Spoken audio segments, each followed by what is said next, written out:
আসসালামু আলাইকুম, আমি এস এম সাজিদ। আমি আপনাদের সামনে নতুন এক ভিডিও নিয়ে উপস্থিত হয়েছি। আজ আমরা দেখব যে ক্যাপকাট দিয়ে কিভাবে এডিট করতে হয়, তার বেসিক ফর্মুলা বা বেসিক জিনিসপত্র, বেসিক টুলস ব্যবহার। তো ফার্স্টেই দেখেন, আমরা দেখতে পাচ্ছি স্ক্রিনের নিচে এডিট অপশন, দেন দেখতে পাচ্ছি টেমপ্লেট অপশন, দেন তারপরে library option, then me option, then new project.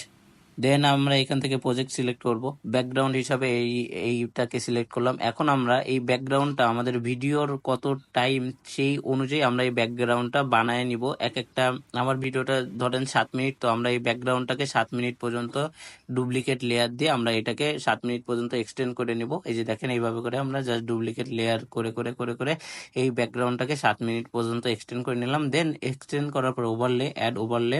দেন এখান থেকে আমরা যে ভিডিওটা আমাদের ওভারলে হিসেবে নেওয়ার দরকার, এটা সিলেক্ট করব। দেন অ্যাড করব। আমরা অ্যাড করার পরে এখন এই ভিডিওটার আমরা একটা ডুপ্লিকেট লেয়ার করে নিব। তার জন্য আমরা এইটাকে জাস্ট একটু এখানে একটু সুন্দরভাবে রাখার পরে এখান থেকে আমরা ডুপ্লিকেট অপশন সিলেক্ট করব। এই যে নিচের দিকে স্ক্রল করলে দেখতে পারবেন যে এইখানে ডুপ্লিকেট অপশন, এই যে ডুপ্লিকেট, এইখানে ক্লিক করার সাথে সাথে এই ভিডিওটার আর একটা ডুপ্লিকেট কপি হয়ে যাবে। দেন এইটাকে ড্র্যাগ করে আমরা সামনের দিকে নিয়ে আসব।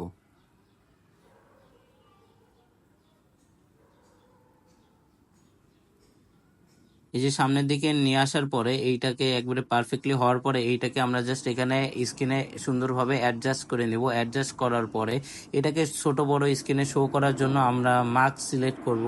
এখান থেকে এখন নিচের দিকে দেখেন, আমরা এখান থেকে মার্ক সিলেক্ট করব।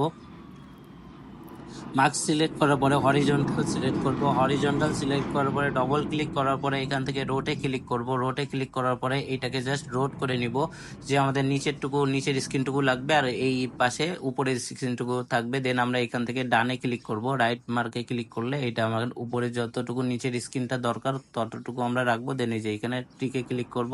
ডান হয়ে গেল। সেম একইভাবে এই পাশের স্ক্রিনটাও আমরা এইভাবে করে অ্যাডজাস্ট করে নিলাম। দেন এখানে আমরা স্টিকার অ্যাড করব। এইভাবে যে স্টিকার অপশন সিলেক্ট করব, স্টিকার অপশন সিলেক্ট করে স্টিকার অ্যাড করব। আমাদের প্রয়োজন মতো যেখানে স্টিকারগুলো অ্যাড করা লাগে সেইখানে স্টিকার অ্যাড করব। অ্যারো যেখানে যেখানে করা দেওয়া লাগে ওইখানে আমরা স্টিকারের মাধ্যমে অ্যারো অ্যাড করব। তো এই ছিল আমার বেসিক রুলস অ্যান্ড রেগুলেশন ক্যাপকাটে। সো ভিডিওটা ভালো লাগলে প্লিজ লাইক, কমেন্ট, শেয়ার। পরবর্তীতে নতুন কোনো ভিডিও নিয়ে আবার আপনাদের সঙ্গে দেখা হবে। সে পর্যন্ত ভালো থাকুন, সুস্থ থাকুন। আল্লাহ হাফেজ।